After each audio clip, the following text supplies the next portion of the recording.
Olá, queridos amigos da nossa Fake Online. Mais uma vez estamos aqui com imensa alegria participando de um novo encontro virtual. E é sempre muito bom poder compartilhar com vocês esses agradáveis momentos de reflexões sobre o Evangelho de Jesus, motivo de enorme felicidade e gratidão. E como de costume, no início dos trabalhos da nossa Casa Fake, realizamos uma prece, a qual convido a todos, onde quer que estejam, que se conectem nesse momento, na nossa prece. Se puderem dar uma paradinha então, que respirem profundamente e me acompanhem nessa singela oração. Graças a Deus.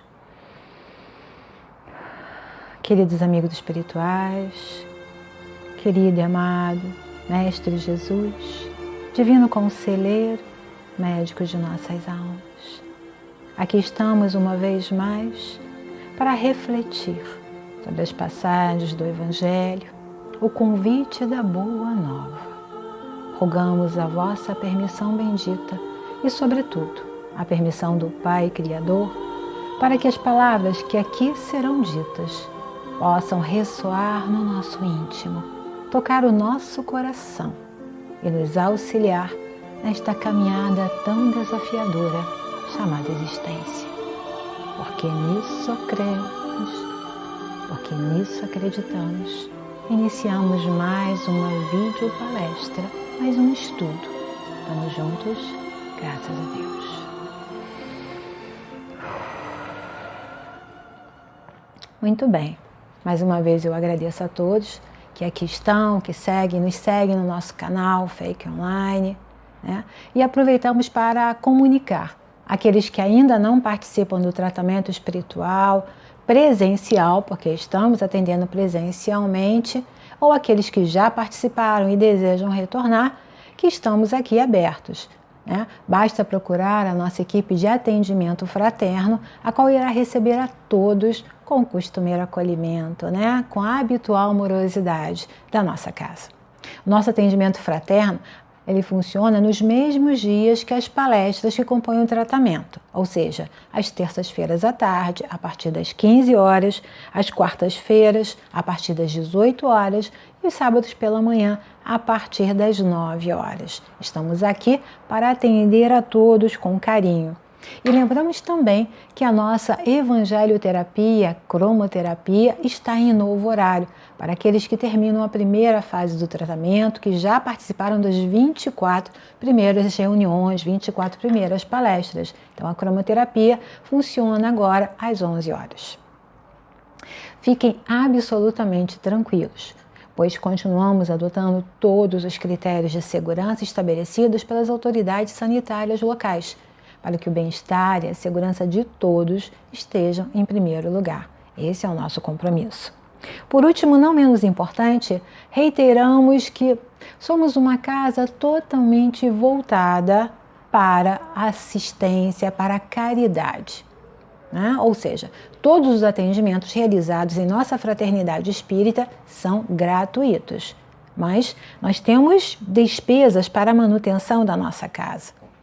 Por isso é que pedimos a ajuda de vocês para cumprirmos com essas despesas, com os nossos compromissos financeiros. Não há nenhum valor estipulado, mas aqueles que quiserem e puderem nos ajudar, aqui na tela, né, em algum lugar da nossa telinha, deve aparecer. Vocês podem fazer uma doação direta, vocês podem trazer a sua contribuição, quer seja monetária, também nos auxiliar nos nossos trabalhos, na nossa obra social, doando 1 quilo de alimento não perecível, para continuarmos o nosso trabalho. Tanto a manutenção da nossa casa Fake, aqui na freguesia fixa, que tem as suas despesas, limpeza, funcionários, também com a nossa obra social, que acabam dependendo da ajuda de todos vocês, desses corações amorosos. E acreditem, nunca nos falta o necessário para tocarmos o nosso projeto, porque somos acolhidos com muita fraternidade por cada um de vocês que nos seguem, que nos acompanham. Muito bem, dados os nossos recados, né? Sempre lembramos que a nossa atual temporada, né, esse grupo de videopalestras que estamos publicando, elas são sobre as passagens que estão do Evangelho segundo o Espiritismo de Allan Kardec, que tem a base, na Boa Nova, é claro, são comentários, né, reflexões que constam do Evangelho segundo o Espiritismo. Hoje nós estamos trabalhando o capítulo 11, Amar ao Próximo como a si mesmo. E vamos refletir sobre uma passagem que está em Mateus, no capítulo 22. Bom, lá no capítulo 22, é aquela passagem onde o mestre, ele acaba mais uma vez sendo desafiado, né, para que fosse comprometido por aqueles seguidores que estavam tentando de tudo para derrubá-lo, para contradizê-lo. Então, Mateus escreve o seguinte: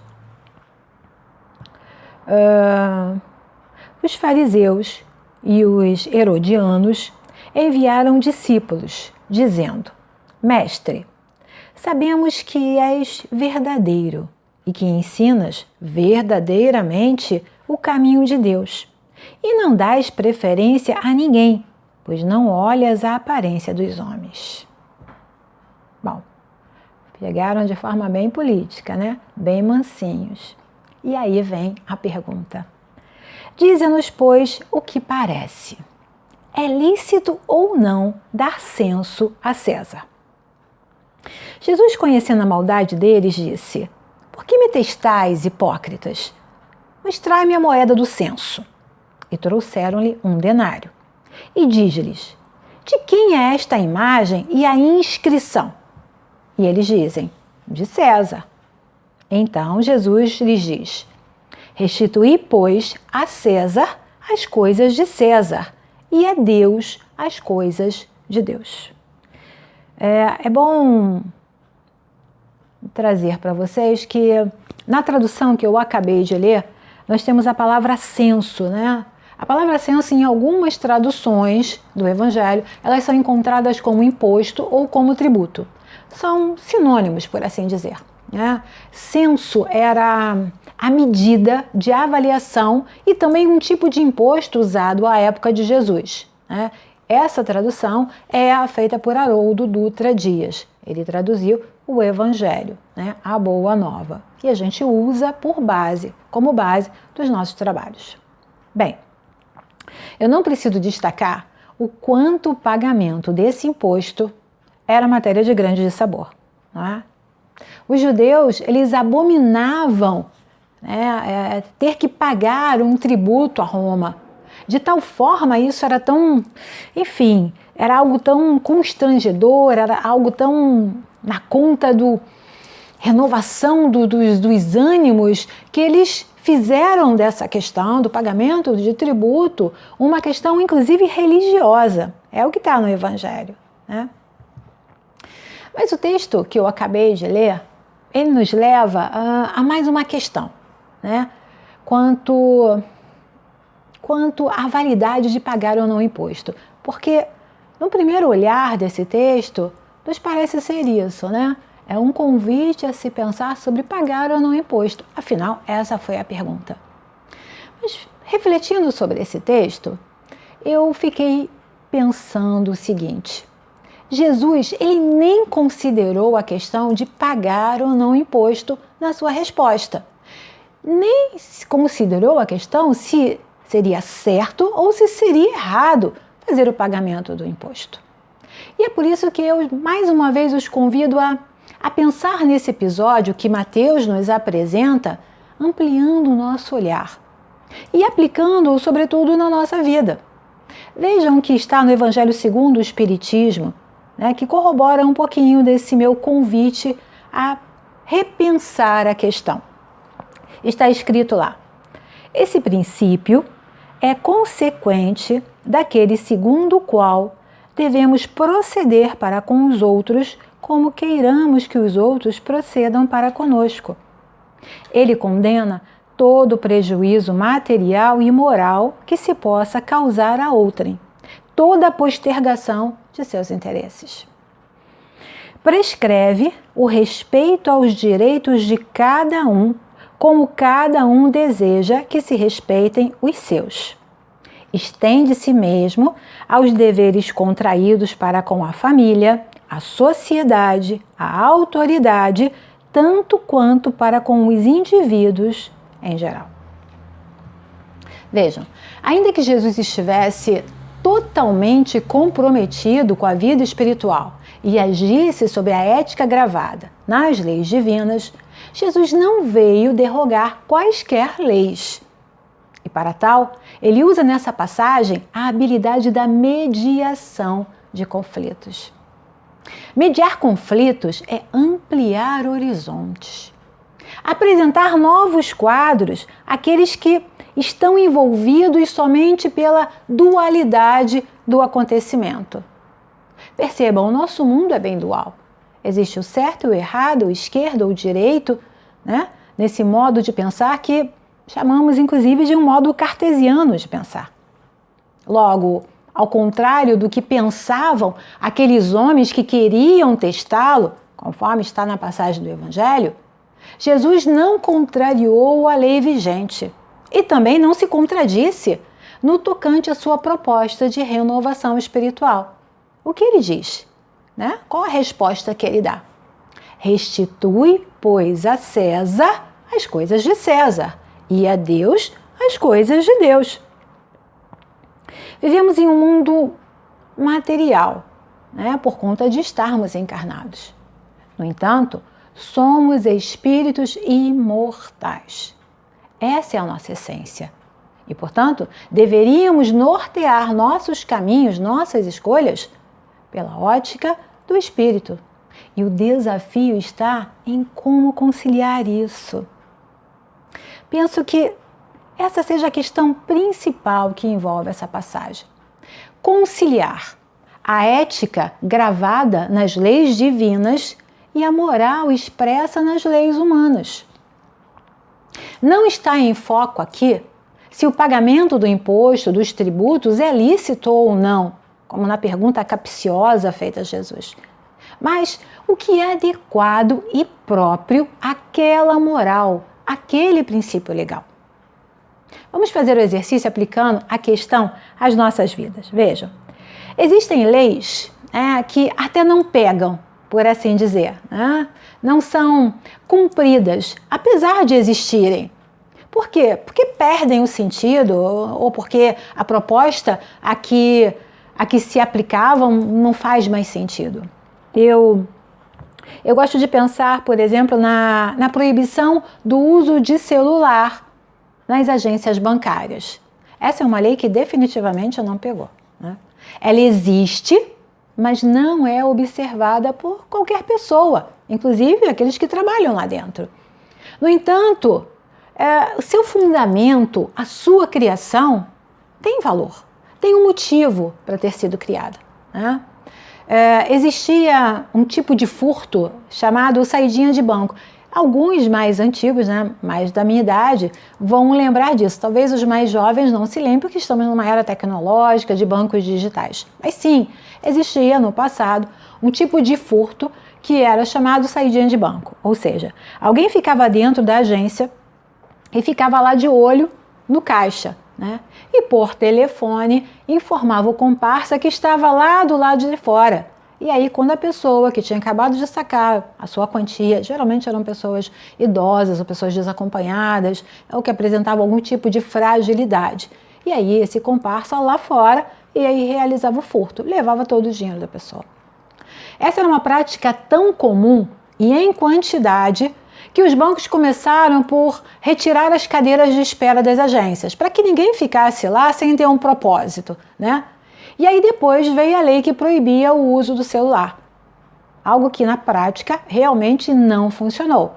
Face a quê? Face às grandes filas que existiam nas agências bancárias. Até teve um movimento, né? Se eu não me engano, a Federação dos Bancos, né? Ou o sistema bancário como um todo, estabeleceu um tempo mínimo de espera dentro das agências, mas que nos dias de pico, nos dias de grande pagamento, nos dias de maior volume de pagamentos, isso não existia. Nós ficávamos nos bancos até 40, 50 minutos, 1 hora em pé, numa fila, para conseguir o atendimento, né? Hoje, sim, a gente sabe que isso não é mais uma realidade. Mas, enfim, era o que existia. Então, tirou-se as cadeiras das agências bancárias com uma forma do quê? Que não ficassem pessoas ali sem ter o que fazer. Mas isso também não funcionou. E, por fim, penso eu, de uma forma mais sábia, os bancos resolveram proteger a área dos caixas, para que não houvesse visibilidade quanto à operação que estava sendo realizada ali. Então foram quando criaram uma divisória, né? As pessoas podem esperar antes do caixa, e quando chegam lá no caixa, só ficarão as pessoas que estão sendo atendidas e que ninguém que está fora daquele momento consegue ver. É o que acontece hoje em dia. Bom, todo esse passo a passo, né, que eu acabei de falar com vocês, visa somente nos enriquecer quanto à existência de um motivo para a criação de qualquer lei. E ainda que não saibamos qual motivo, ou mesmo que ela não seja compreensível, houve uma causa, algo que deu validade à criação daquela lei. E a pergunta é, por que não a cumprimos? Vejam, discordar está na conta da escolha de cada um, claro que está. Mas não cumprir é transgredir uma norma que, por princípio, visa segurança, visa a saúde e as boas práticas na convivência em sociedade. Sem as leis, viveríamos na barbárie. Isso a gente entende. Outro exemplo simples e bem atual está no uso da máscara facial. Durante a pandemia, era uma norma, era uma obrigação. E quantos problemas, quantas discussões, quantas questões surgiram por conta do uso ou não da máscara? Teve até gente que levantou a bandeira dos direitos humanos. Eu tenho o direito de não usar máscara, assim como eu tenho o direito de não me vacinar e por aí afora. Sim, você tem esse direito. Mas está na lei? Precisa ser cumprido, não? Por quê? Porque nesse caso, a lei buscava justificar uma questão de saúde, que era importante para aquele momento, conforme os estudos daquele momento, conforme todo tipo de informação que tínhamos naquele momento, naquele contexto. Eu lembro que um dia eu estava na rua, no ápice da pandemia, né? Quando o uso da máscara era obrigatório, e aí eu vi uma dupla de policiais fazendo a ronda, e eles estavam sem máscara. E aí nesse momento eu me aproximei deles, né? E aí perguntei, né? Bom, a máscara não é mais obrigatória? A gente não precisa mais usar a máscara? Não tem essa obrigatoriedade? E aí eu recebi uma resposta que foi o que mais me chamou a atenção, né? Face, eu diria, a sua incoerência. Eles disseram, não senhora, tem que usar sim, é obrigatório, mas usa quem quer. Como assim? Usa quem quer. Quem deveria ser? As primeiras pessoas a dar o exemplo, porque são as pessoas responsáveis por nos ajudar no cumprimento das leis. E eram os primeiros a não usar e dizer, usa quem quer. Vejam que a reflexão aqui proposta está na ordem da escolha ou das escolhas que fazemos. Todos sim, temos o direito a fazer as nossas escolhas. A cada escolha, a consequência natural dela. E todos, eu tenho certeza absoluta, têm a justificativa para atender ou não o que está sendo pedido. Todos vamos ter infinitas justificativas para fazer ou não fazer, para cumprir a lei ou para não cumprir a lei. Está nas mãos de cada um, né? Eu costumo sempre brincar com as pessoas quando elas me perguntem, né? Na verdade, quando elas me perguntam se eu posso ou se eu devo fazer alguma coisa, né? É preciso pensar. A pergunta que começa com posso, a resposta sempre será pode. Pode, porque está nas suas mãos essa escolha. Se eu devo, é outra coisa.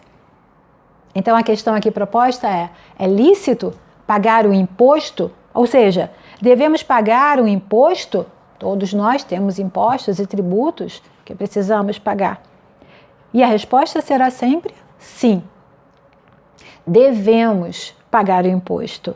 Esse é o nosso dever, independente do uso que darão para eles. Independente disso, porque isso não está nas minhas mãos. O que está nas minhas mãos é cumprir com as minhas obrigações, com os meus deveres. Para que pagamos imposto? Para que o Estado cuide da sociedade, investindo na educação, na segurança, na saúde, no bem-estar da sociedade.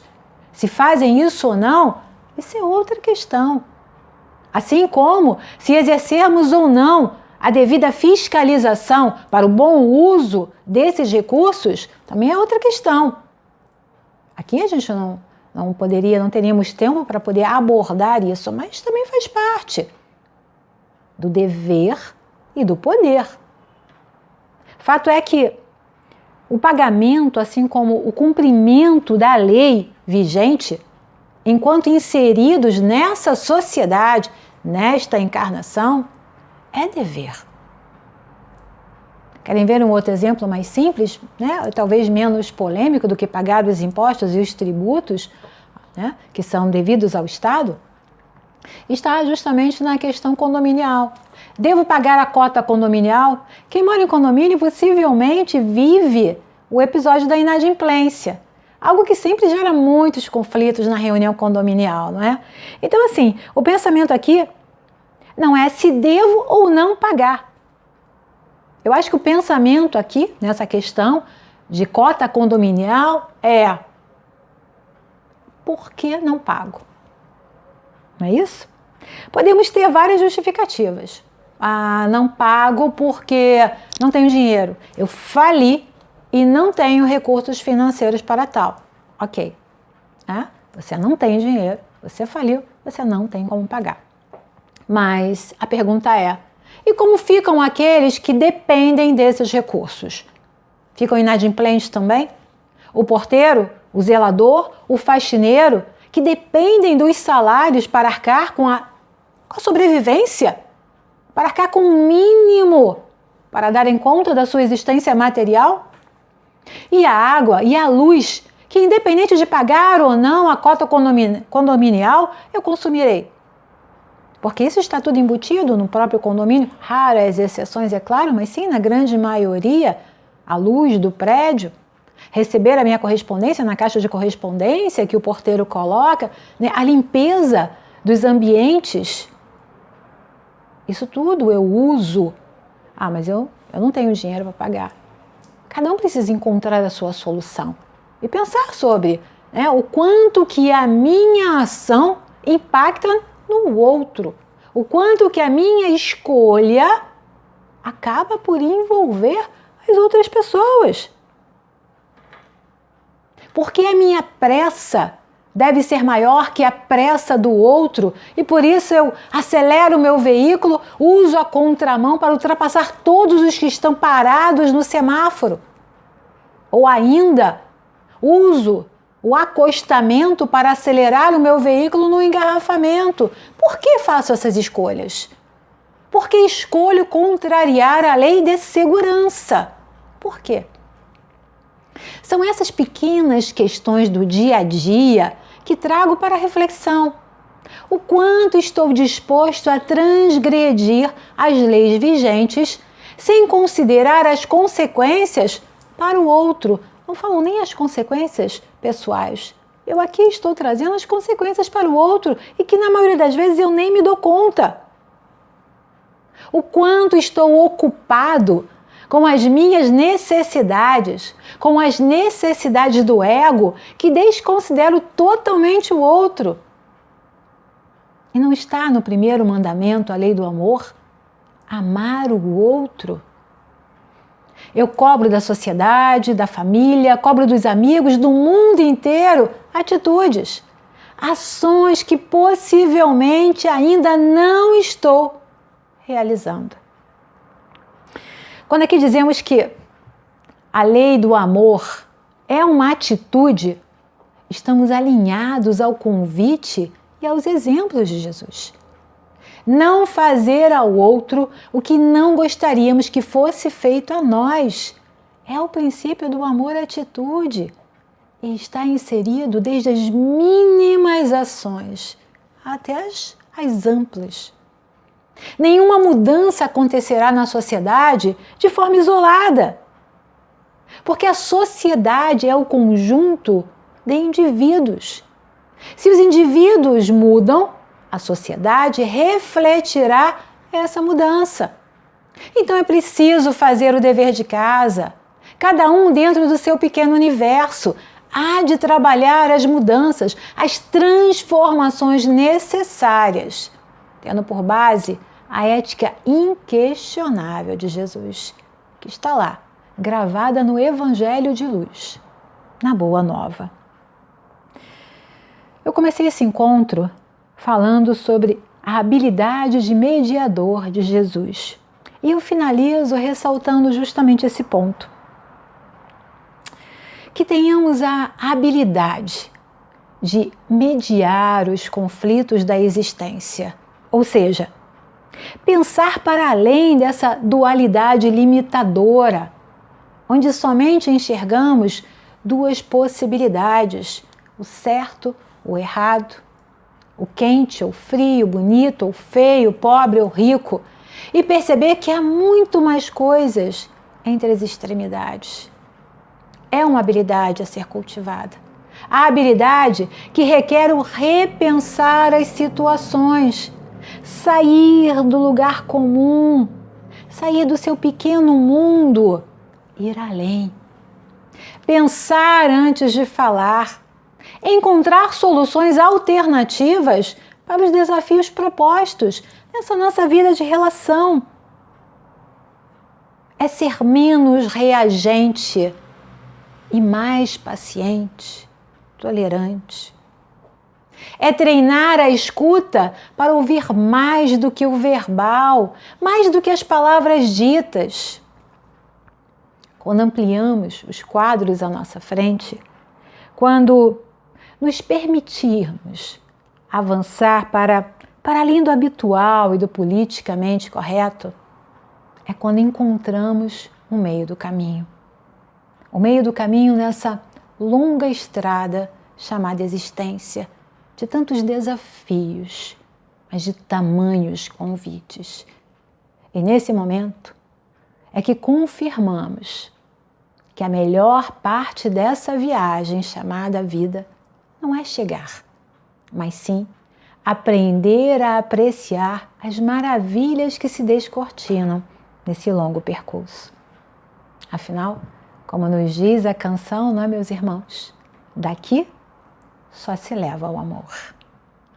E eu agradeço a paciência, agradeço o acompanhamento de vocês em mais essa reunião, em mais essas reflexões, esperando que cada um de vocês possa fazer uma releitura do Evangelho nesse capítulo e trazer a luz desse saber para as suas caminhadas evolutivas, que possam repensar tudo aquilo que vocês vão lendo, ouvindo e se inspirando para assim adquirirem cada vez mais e mais habilidades que estão em germe dentro de cada um de vocês.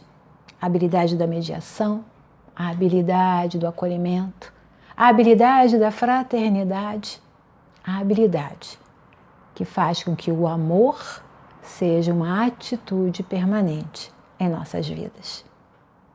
Obrigada pela companhia, fiquem em paz, que Jesus seja no coração de todos vocês. E os convido para a nossa prece de encerramento.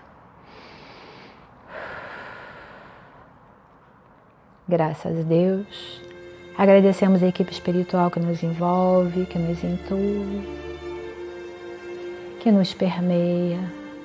Agradecemos as dádivas de cada dia e que possamos seguir rumo ao aperfeiçoamento, descortinando paisagens, vislumbrando a cor do amor, que é toda a tua Pai. E dessa forma, pedimos a permissão e suas bênçãos para encerrarmos mais este momento. Estamos juntos, graças a Deus. Muito obrigada a todos, Fiquem em paz, que Jesus seja no coração de todos vocês. Gratidão.